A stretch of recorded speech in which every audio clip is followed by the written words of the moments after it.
My name is John Bryant. I am an interviewer for the Public Library of Cincinnati and Hamilton County. Today I'm interviewing James Diamantopulos on November the 3rd, 2006 at the Blue Ash Library. Our camera operator today is Joel Carneely. Mr. Diamantopulos. Yes, sir. How are you You doing? Call me Jim. I'll call you Jim. Okay. I know that you were born in Pittsburgh. Tell me a little Yes. bit about how you came to go into the U.S. Marines. Well, it's kind of interesting. I was born and grew up in Pittsburgh. My father immigrated there from Greece and met my mother and had a family. But I went to school there, to grade school and high school, and I didn't particularly like high school, so I tried to enlist in the Marine Corps on December the 8th, 1941. And I have some pictures, but I can't find them. There happened to be a newspaper photographer there who took some pictures, and I happened to be in one in the Marine Recruiting Office. So in 1941, you'd have been about 16. Yes, sir. Okay. I was 16, and they put me through the whole routine. I was there all day. I took physicals and eye exams and so on. And I ran into one gentleman who was a doctor who was a friend of my father's. My father was an attorney there in Pittsburgh practicing law, and he knew my father. And so when I went home that evening to tell him what I had done, I started out by telling my father that I had met a friend of his today. And when I told him that, he said, "Well, he's a doctor down at the Marine Recruiting Office." And I said, "Yes." So I explained to them what I wanted to do, and of course my mother was adamant. She said, "No, I'm not going to permit it." So I didn't go that time. Okay. Didn't go in. I waited. I went back to high school and tried it again, but then I got a job, and finally tried again in September of '43. And was recruited and admitted to the Marine Corps then. And where did you do your basic? Down at Parris Island, North Carolina. North Carolina. Yeah, South Carolina. I went to North Carolina later. And how long were you sort of there? You did your basic, and then is there schooling or something that took place after that? Yeah, that was boot camp in Parris Island. I was there for, let me see, I went in September and I came out. Finished there a little before Christmas of '43. And was able to go home for 10 days on a furlough. And when I reported back, I was to report back to Camp Lejeune in North Carolina. And that's where I reported. And that's where we received, other than the basic training that we got at boot camp, I was able to, boot camp was pretty rigorous there, but I also learned how to fire a rifle, the M1 Garand rifle down there. I'd never touched a weapon in my life before that. And I paid pretty good attention because I was able to do pretty well with that weapon. And we also trained with, we also got a chance to fire the .45 and the carbine down there. And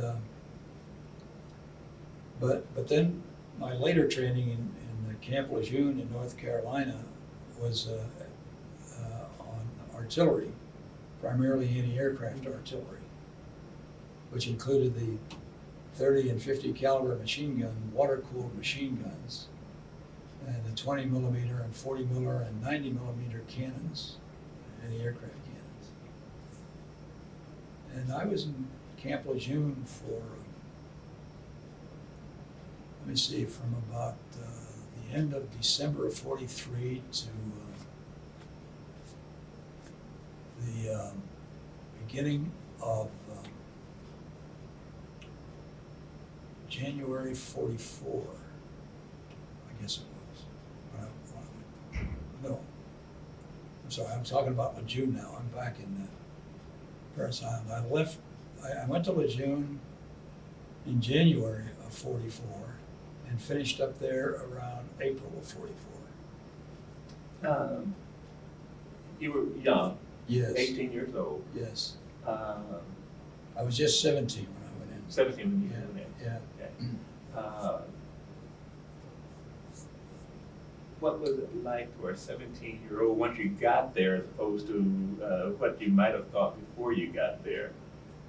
Did you have an idea of what Marine life was going to be like? Well, you know, I was a brash, very patriotic kid in those days. So I was willing to, go through the training, and everybody said that Marine boot camp is very, very tough. And it was. I mean, you really lose your identity down there. You're broken down to think everything their way, even the language. You know, they said the floor is no longer the floor, it's a deck. And the walls are bulkheads. And, it's not a pail, it's a bucket. And so I had to learn to talk the Marine talk, which is the same as the Navy talk, the language. And you lose your identity because they take complete control of your mind and your body and train you to become very disciplined and very obedient and very compliant to the way they would like you to the soldier they want you to become. So that was hard at times because I wasn't all that great on discipline before I went in. So it was difficult. But you survived. Yes, I survived. So you ended up in an anti-aircraft battalion? Yes, I went after Camp Lejeune, all the training we received. We were down there until, as I say, from about February to of 44 to, I guess it was a couple of months. Maybe March, April, something like that. And went down and didn't join any outfit for the moment. We just went over to Norfolk, Virginia, and boarded a ship to sail over to Hawaii. Okay, so as soon as you finished with essentially your boot camp, you were transported out of the country? Well, after boot camp and after the artillery training in Lejeune, then we were transported. I was transported from Norfolk, Virginia to Hawaii. Yes. And I said at that time Hawaii was not a part of the United States; it was a territory. Yes. So how much time were you in Hawaii? Well, that was we were assigned to a REPL. They call them REPL depots. They were replacement depots. Mm-hmm. And it was interesting how we got there. If I got just a moment so before that. We boarded the ship in Norfolk, Virginia, around March or April of 44. And the North Atlantic was very rough at that time of the year. But we sailed all the way down around the Florida Peninsula and through the Panama Canal and on to Pearl Harbor.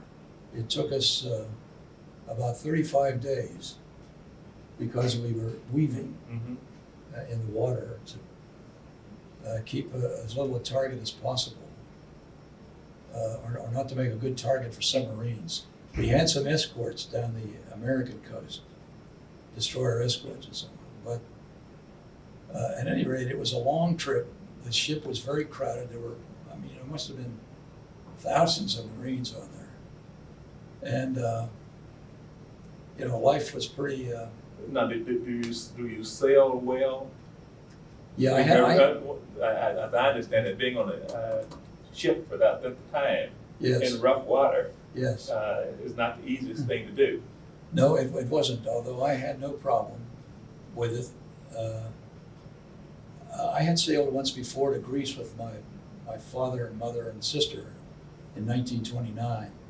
and I had no problems then either. It just didn't bother me, but there was a lot of illness on that ship, a lot of seasickness. And I mean, one hold was, knee deep in vomit. And then to top it all off, at one point in time, we all got diarrhea somehow. But in any event, it was hectic. It was pretty hectic because it was a rough trip in the North Atlantic, and it got a little, going through the Panama Canal was extremely interesting. I enjoyed that.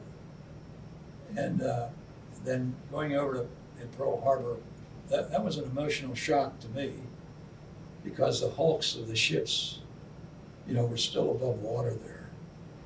And you could see there's superstructure and mastheads and so on above the water, and their hulls were all deeply sunk. And the water is bright green, but it was devastation there, and it was quite a scene. Would you say it was sobering, or? It was to me. It was. It was emotional to me to see our ships, our armed forces, Navy, whatever they were, in such a condition. And I'll be quite frank with you. I hated the Japanese with a passion because of it. But in any event, it was emotional. I've been back there since, and there's a nice memorial there now. And I long since have rid myself of my hatred for the Japanese and turned it into great admiration for them, because they are quite a country. So did you just have a stopover in Hawaii, or did you stay there for a while? Well, we then went to Honolulu, and we disembarked there, and went to this replacement depot. They called it Rebel Depot. Before, and we were assigned there, and we had several thousand Marines in this Rebel Depot, and it was from there that we were assigned to the 17th Anti-Aircraft Artillery Battalion, which was at that point was in Kauai, the island of Kauai. And Hawaii was interesting. We had liberty there every 4 days during the daytime. And Honolulu was nothing like it is now, but it was bustling, busy place. But then we moved over to Kauai and joined the 17th Anti-Aircraft Battalion there. Now, they had been formed, since the beginning of the war. So I did not join that battalion in its beginning. I joined it at that time after it had been formed. Yeah. And then we further trained there with our artillery, anti-aircraft artillery, mostly with planes flying sleeves out over the ocean that we would shoot at with our weapons and try to knock down. And I guess we did that until about June of '44. And we finally boarded ship in Kauai again, a troop ship, and set sail for the Marianas. We stopped. The Pacific was not anywhere near as rough as the Atlantic. It was a little more mild, but nevertheless, some people still couldn't handle those waves. Take the waves. Excuse me. Now, when you were in Hawaii, there were no enemy action. No. Pearl Harbor had taken place, and that was all over and done with in one sense, because there was no Japanese planes that you would encounter at this point? No, there was no actual warfare in the Hawaiians at that time. We were, the Marines were being trained and replaced and served as replacements for already existing units. Mm-hmm. So then you set sail for the Marianas. Yes. And tell me about that and the landing there and what kind of activity you engaged in. Well, that was another long sailing trip. It was 45 days from the time we left Kauai in the Hawaiian chain to the time we arrived in the Marianas. Any idea of how many miles that might have been? To be on. Geez, I think it probably, I don't know, is maybe 15,000 miles to the Marianas, something like that. And to be on the water for 45 days. Yes. Seems to me like a stacked 5 high in a hole. Seems to me like a long time. That was a very long time, and it was got very boring. We played cards, we lay on the deck, and just waited to get there. And it was a long trip. But no sense at that particular period of time that you would be under attack or something like that. No, not until we got there. Okay.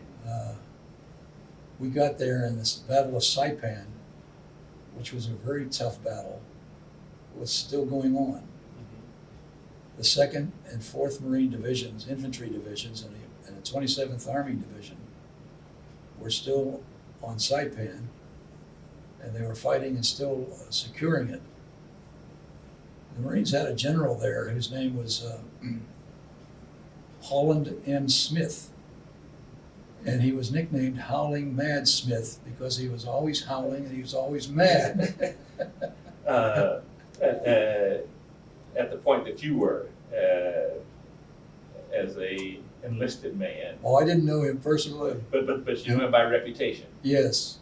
Yes, sir, that's true. And it was, everybody knew him by reputation. Yes. Okay. So now you're there. Yes. Are there Japanese planes that are in the air? Not at that time. Okay. Not at that time. We were, and when the Battle of Saipan finished, the 2nd and 4th Infantry Divisions were thereafter assigned to go into Tinian.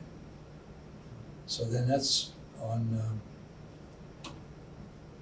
let's see, Tinian was invaded, I guess, in the middle of July of 44. Yeah. It was a classic Marine operation because they feinted going onto one beach and all the Japanese troops rushed there, and the other division went to a beach that was unguarded and landed. And that, after a couple of weeks, that was much easier than Saipan in terms of battle, casualties, and so on. There was only about 250 killed, as I remember it, maybe 2,500, 3,000 wounded.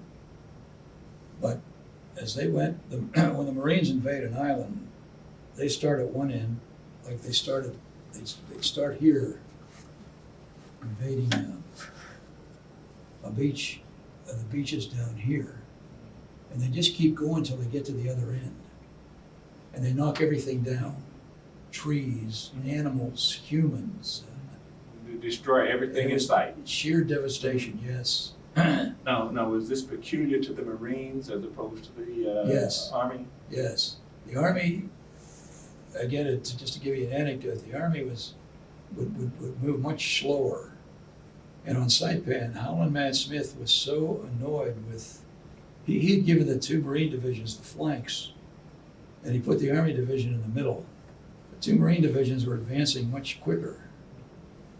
And the Army division was just plodding along, trying to keep casualties under control and, fighting a slower pace. And General Howland Mad got so annoyed with that Howling Mad. Yeah, he got so annoyed with the Army general that he dismissed him. He was a major general, and his name was Smith too. His name was Ralph Smith. And so he just dismissed him. And after securing Saipan, and the other two Marine divisions went on to Tinian, and as I said, they went through it quickly. The place was filled with caves. Japanese soldiers were holed up in these caves. They were in there by the hundreds. And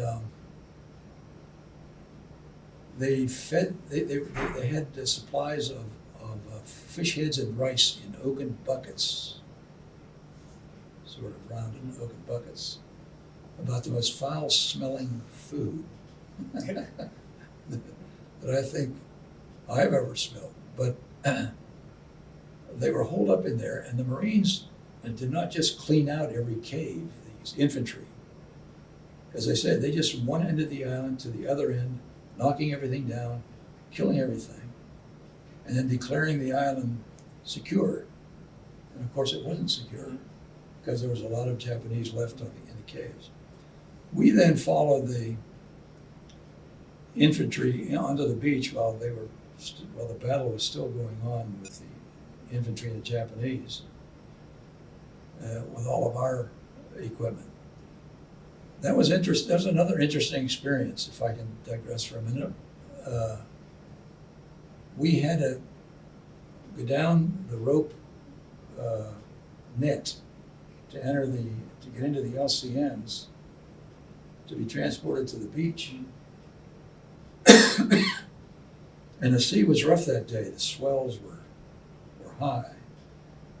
So we were going down there in full backpack, and we carried carbines then, and we had a hunting knife. I don't know what, to this day, I don't know what we were supposed to do with that. But that's what we had. Not bayonets, but a hunting knife. And we went down this thing, and the LCMs would bob up almost halfway to the first deck of the ship, from which we had gone over to go down the rope netting, and then go back down again to the bottom. So when you're on that net, first you're in the middle of the rope ladder, and the boat is coming up, and then you go down to the bottom of it, finally get down there, and the next thing you know, you're back up to the top level again, because that thing was just bobbing up and down, and of course the ship was as well. So nobody got hurt, luckily. We all finally got into LCMs, and off we went to hit the beach. They go in there and they let their ramps down, and we all run off onto the beach there. And the battle was still going on. The Japanese were very fanatic soldiers. They would have these kamikaze charges, suicide charges, through the Marine lines, where it was just point blank firing at them. Many of them got through the infantry lines and reached us. Not too many, but enough so that they had to be taken care of. And then there were still a lot of them in the caves. So the first couple of weeks on the island, when the infantry had done the work that they had done, it was still very tense. We slept in pup tents, two men to a tent. And am I going into too much detail here? No, go ahead. Oh.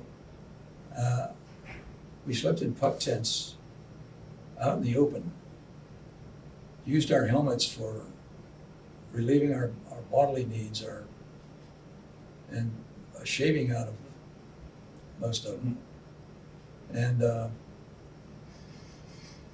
we didn't, I guess for about 30 days, we really didn't change clothes too much the first 30 days we were on there, because we were always alert to what might happen in front of us. So that's the way we lived for about the first 30 days. And the first week or so, the infantry kept shooting flares into the night, all night long, and it really got tense sometimes with us because, we didn't know whether some Japanese was going to show up at one of these pup tents and start shooting or what. But somehow or other we survived all that with really a minimum amount of people being hurt. And Let me stop you for a yes, second. sir. Now you're on land We're on land with pup tents with pup tents and carbines. and living out of those for about a 30-day period, did you say? Yes, sir. Essentially, no formal toilet facilities or latrines, No. and food. You Yes. sea rations or something like that. Exactly. We were eating sea rations. And And we finally found a way to, a use for that knife that we had. We would take the top off. off the sea ration. Yeah. Okay, so it is definitely not living In luxury. in luxury. No, sir. Whatever the elements are, that's what you do. When it rains, you're When it rained, it rained. We built little trenches around our pup tents so that the water would run off, but that didn't quite make it all the time because it would still get into the pup tent and you'd get wet, that's all. Now, are you engaged in fighting the Japanese Yes. at the same time, and many of them coming out of the caves that they had been inhabiting? Yes. It wasn't quite as intense as it was with the infantry, and it wasn't really a hand-to-hand combat or anything like that. What we finally did was we found some open spaces to set up a camp, and we put up a barbed wire perimeter fence, and we take our empty seed ration cans and hang them on there so that anything moving or hitting that fence would clink them, and that would wake us up. And when that happened, and there was a lot of livestock on the island that was still roaming around: goats, pigs, frogs, snails, everything like that. And it was that kind of an action. It wasn't an intense battlefield action atmosphere. So is the title of the battalion a little bit of a misnomer? It's the anti-aircraft battalion, but it does seem like you're confronting any aircraft at this point in time. No, it was only the beginning of what we were supposed to, of what our function was on that island. After we finally got it secured, I brought a book with me. It was 45 days after the Second World War ended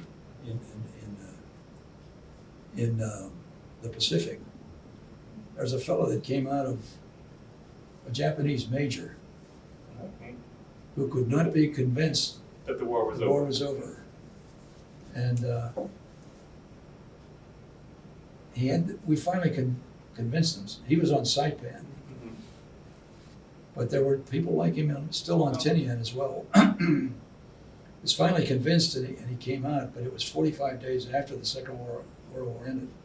I'm just making that point to illustrate that there were still many of them that were living on the island while we were there, occupying the island. And essentially, they had no contact back with their homeland to know that the war had ended. Yes. So they were continuing to fight. Yes. And they would come out mostly at night after we had gotten settled down and the island was pretty well secured. They would mostly come out at night and take clothes off the clothesline and raid the mess halls for food. But for a long period of time there, between securing the island and finally getting some airfields built for the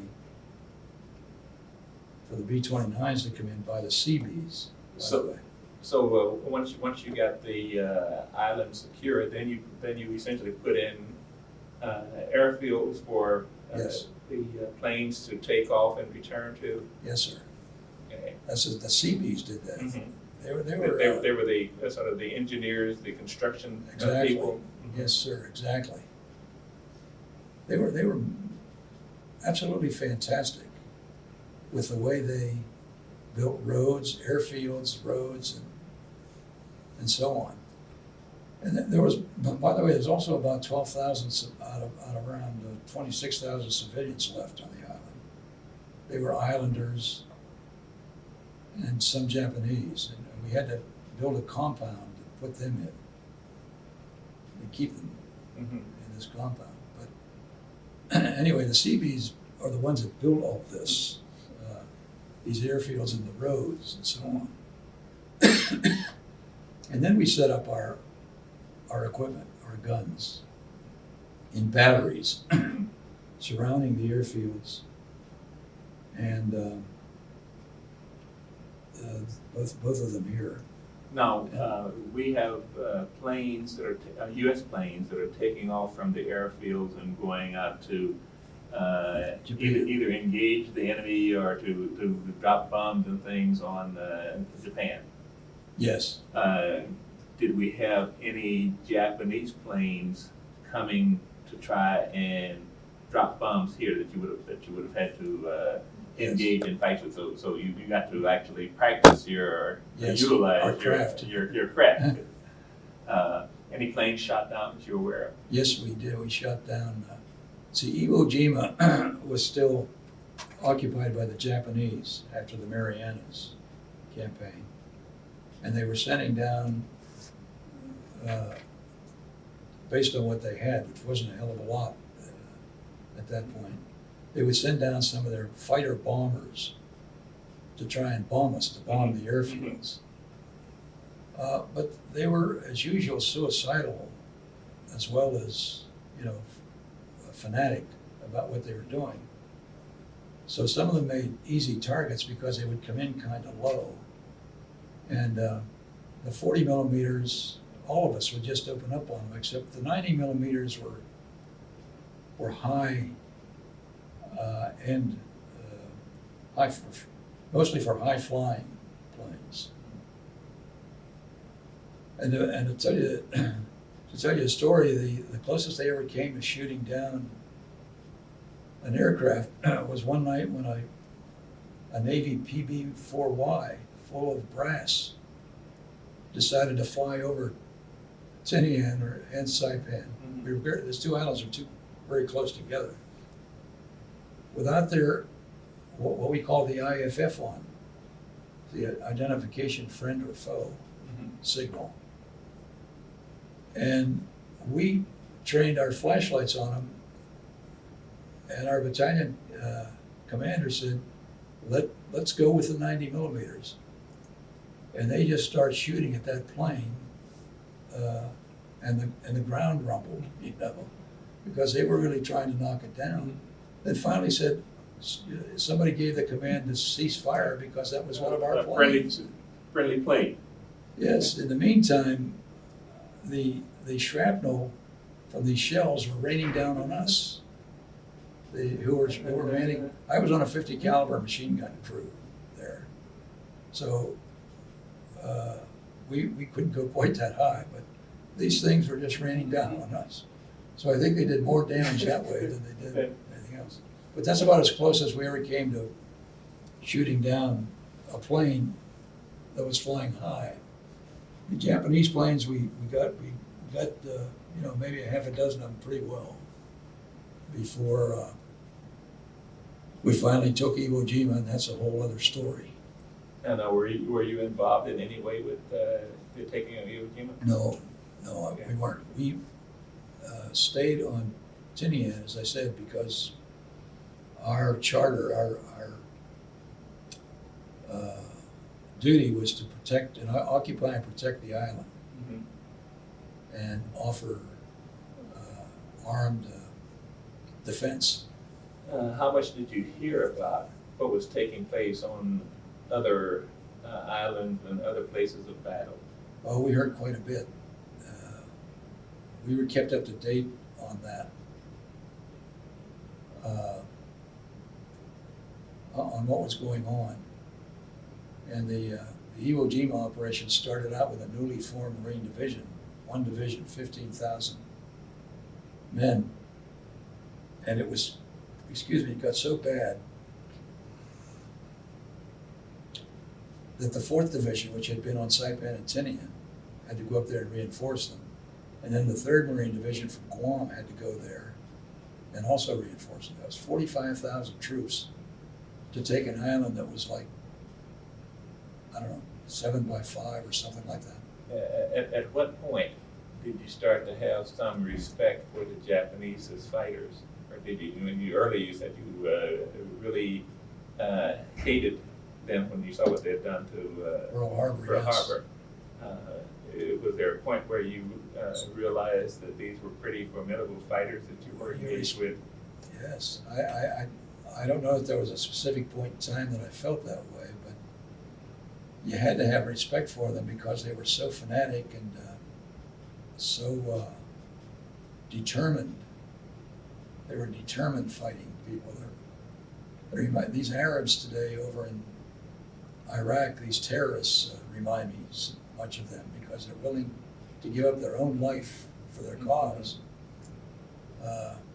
So you can't help but have some admiration for that. But on the other hand, it didn't do a hell of a lot for them to fight that kind of a battle because they weren't, at least in my opinion, they weren't gaining anything.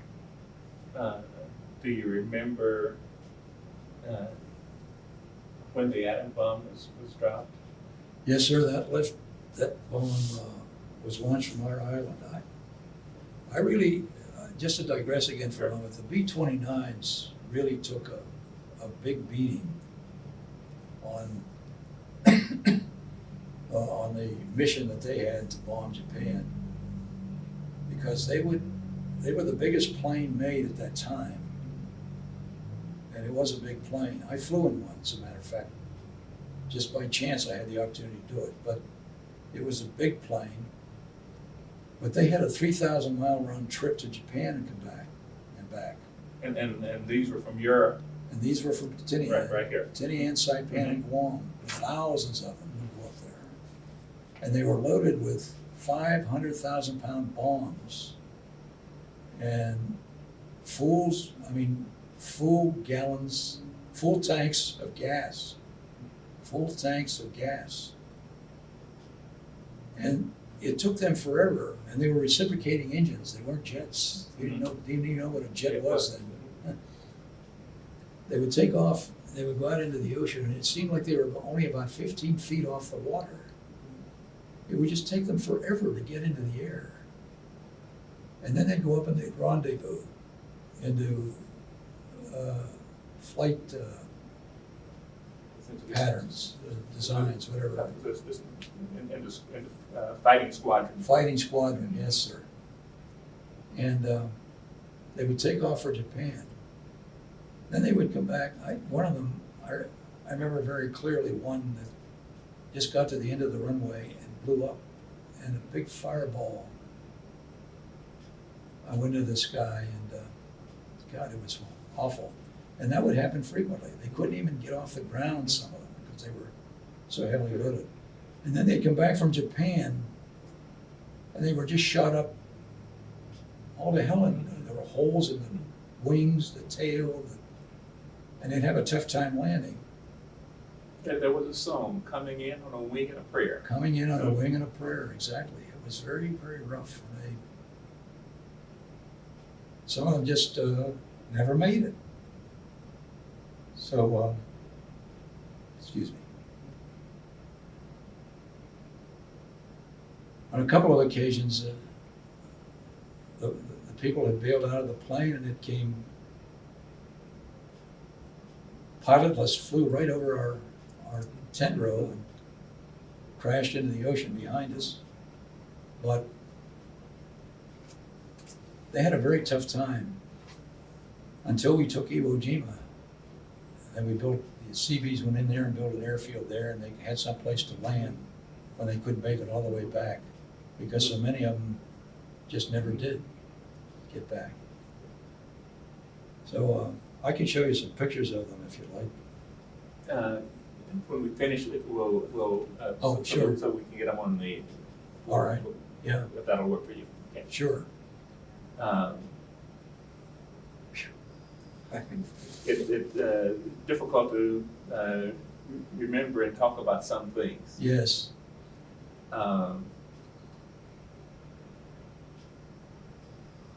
When the fighting had ended, essentially, when did you come back to the United States? We started to come back in stages around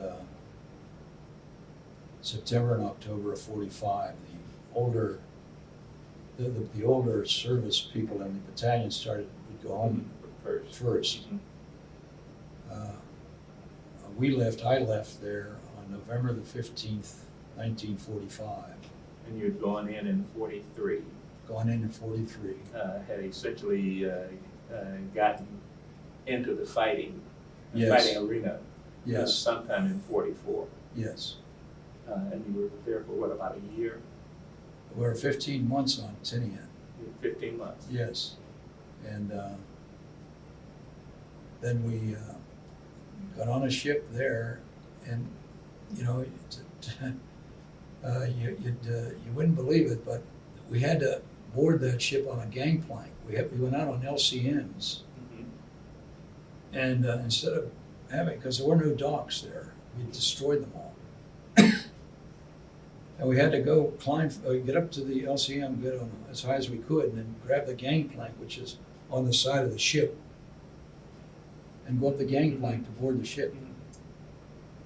At any rate, we got on the ship, and it only took us 15 days to get back to San Diego.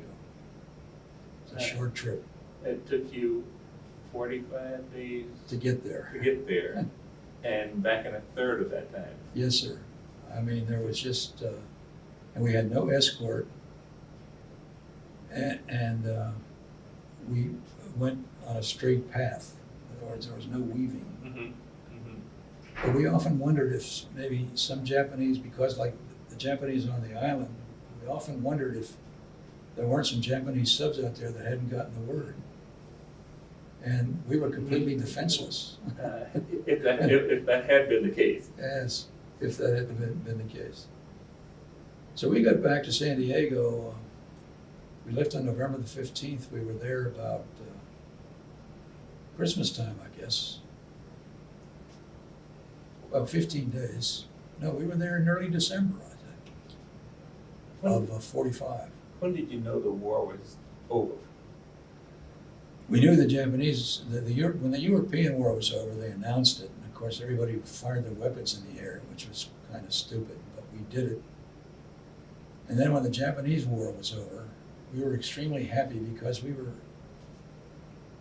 were getting ready to invade Japan. Mm-hmm. And nobody was very anxious to do that.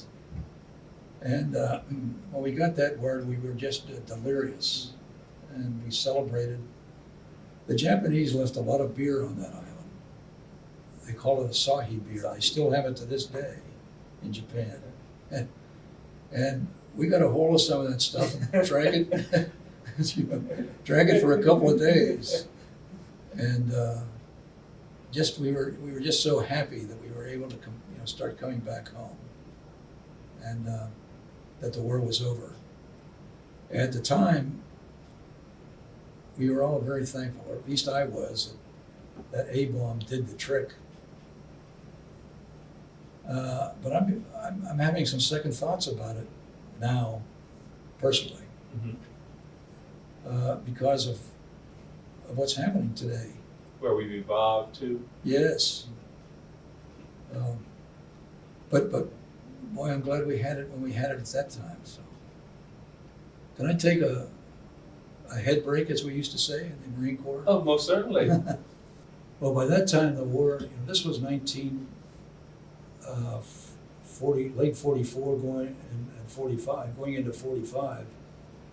And they were losing a lot of their men and material just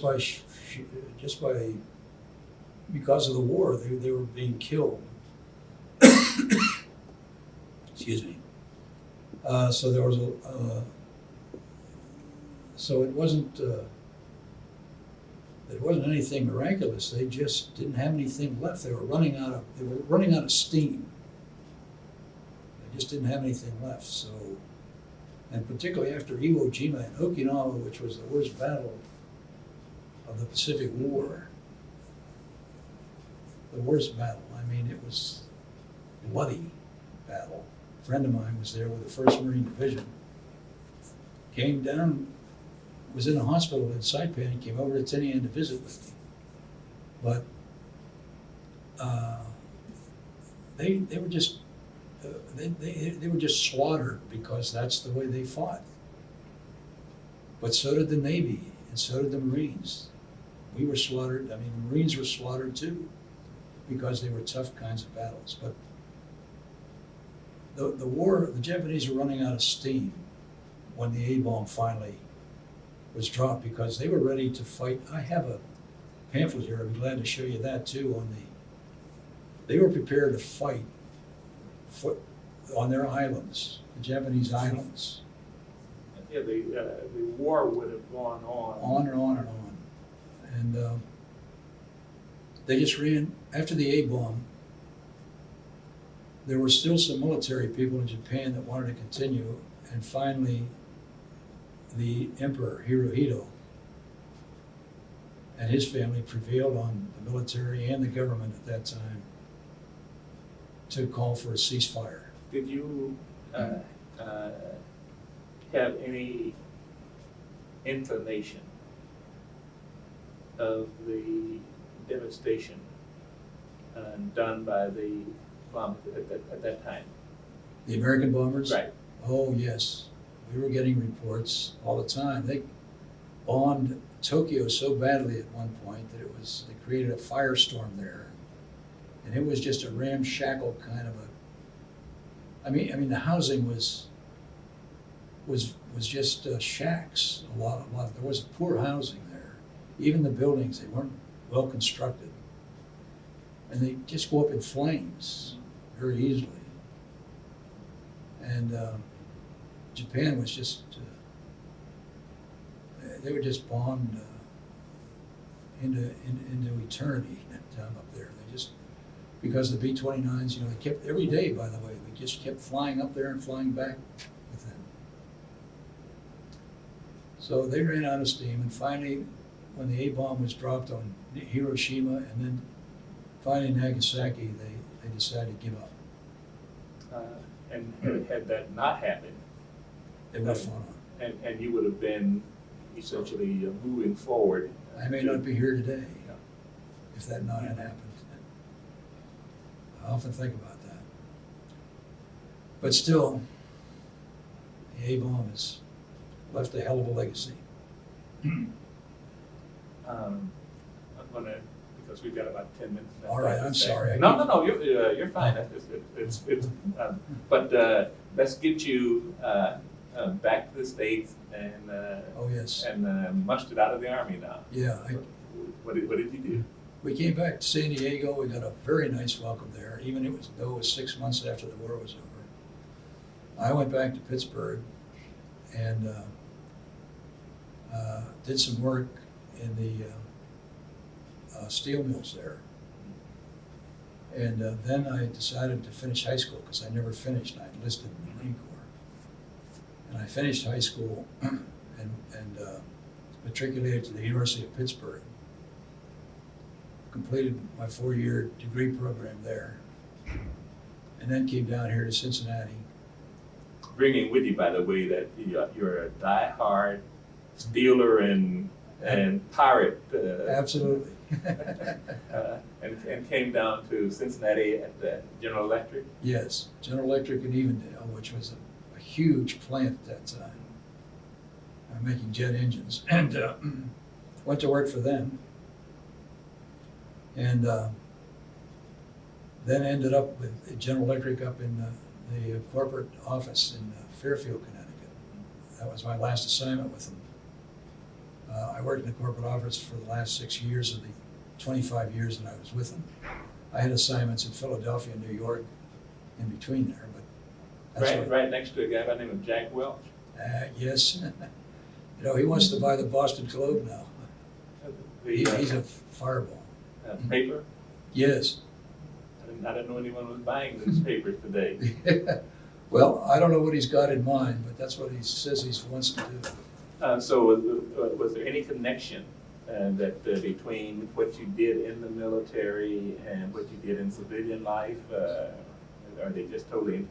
No, they're really quite separate. I ended up as a human resources professional, managing human resources management professional, and that's what I did with GE, and following working for some other companies.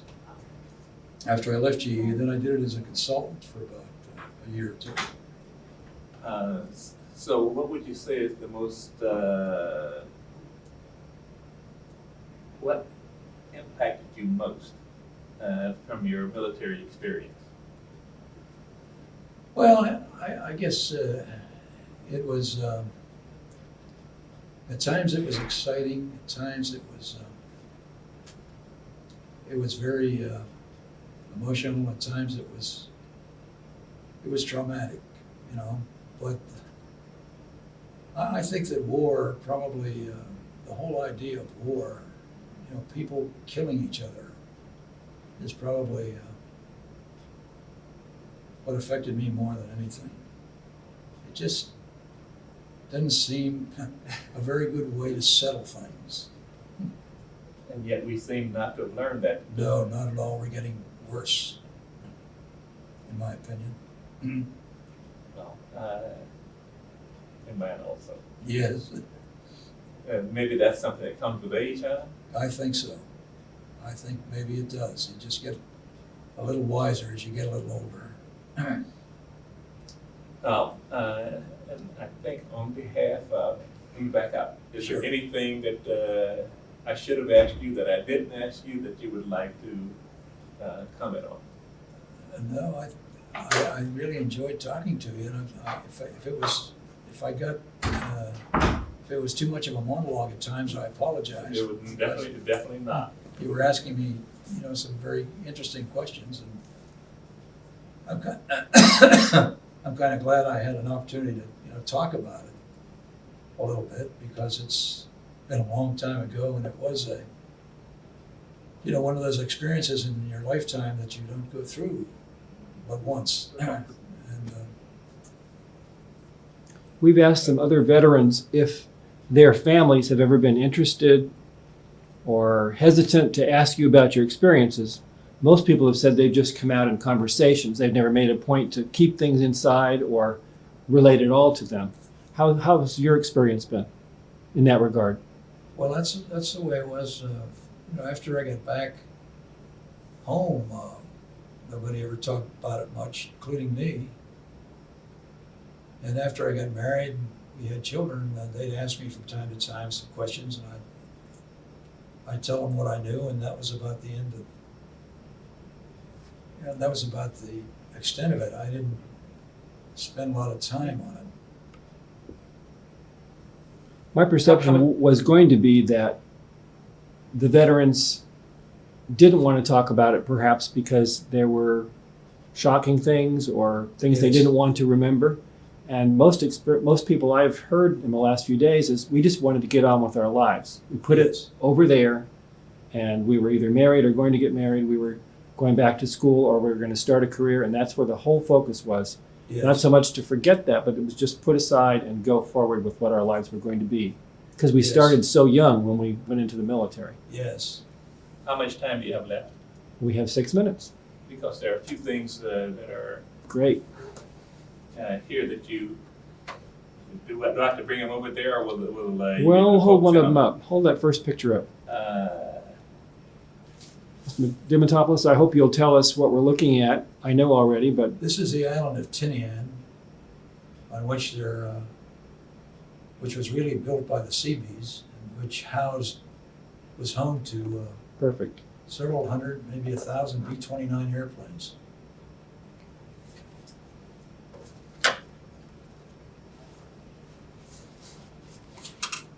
That book is a book about a Japanese major on the island of Saipan, which was just 3 miles away from Tinian and part of the Marianas, who would not give up the fight, excuse me, until 45 days after the truce was signed, the armistice was signed, or whatever it was called, on the Missouri there with MacArthur. You said he was on Tinian? No, he was on Saipan, Saipan, but there were a like number. I mean, there were many numbers on Tinian that did the same thing. Hmm. They just wouldn't give up. Do you have other things that you'd like us to see? Here's what a B-29 looked like. These are that's a destroyed Japanese fighter plane. These are B-29s. I want to take this sticker off. Sure. Are these pictures that you have taken or you have bought or traded? These are pictures that, yes, that I don't know whether I bought. I guess maybe I bought them. I didn't take them myself, no. Mm-hmm. Were there prescriptions against taking pictures when you were in the military? We've seen lots of personal pictures of people with, artillery and things like that. When I was in Sacramento, we couldn't take a picture of a SR-71, but they'd sell the model in the base hobby shop, which I never could quite understand. Frankly, as I best recall, the Marines, we had our own photographers, and they took the pictures, and they were selling them mostly. I guess is what it boils down to. Were you allowed to take personal pictures of buddies and stuff like that? I never remember anybody having a camera, but we. Well, to tell you the truth, there must have been some, because we got some pictures here of. I'm just wondering about the tremendous dampness that you had with your tents and the weather there, as far as keeping something dry like that. Because you wouldn't exactly go down to the photomat and have it developed. During the time that you were. The personal pictures, yeah. Right. I don't remember. There was no cameras there then. You were too busy preparing to fight. But here's some shots of the devastation on the island, if you're interested in that. There are dead Japanese soldiers all over the place. This book. Got a couple more minutes? We've got 3 minutes, yes. We're doing fine. Can you zoom in there? Okay. I can get both pages in one frame. Let me get closer. So those are all dead Japanese? Oh my goodness. Yes. Well, I see the single picture over here. We tried to bury our dead quickly. Thank you. Got it. Yeah.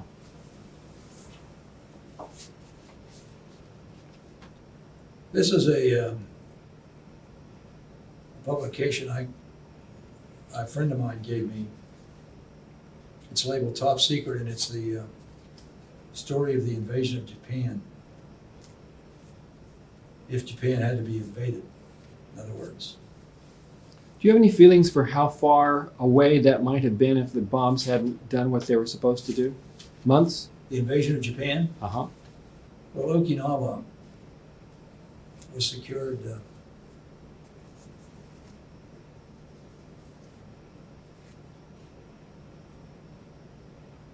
when was that? That was in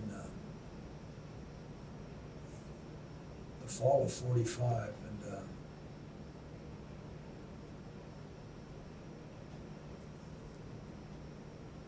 we didn't see much alternative, as I recall at the time, our military leaders and government leaders, but to invade Japan. But we knew what a horror it would be. Okinawa was a precursor to that invasion.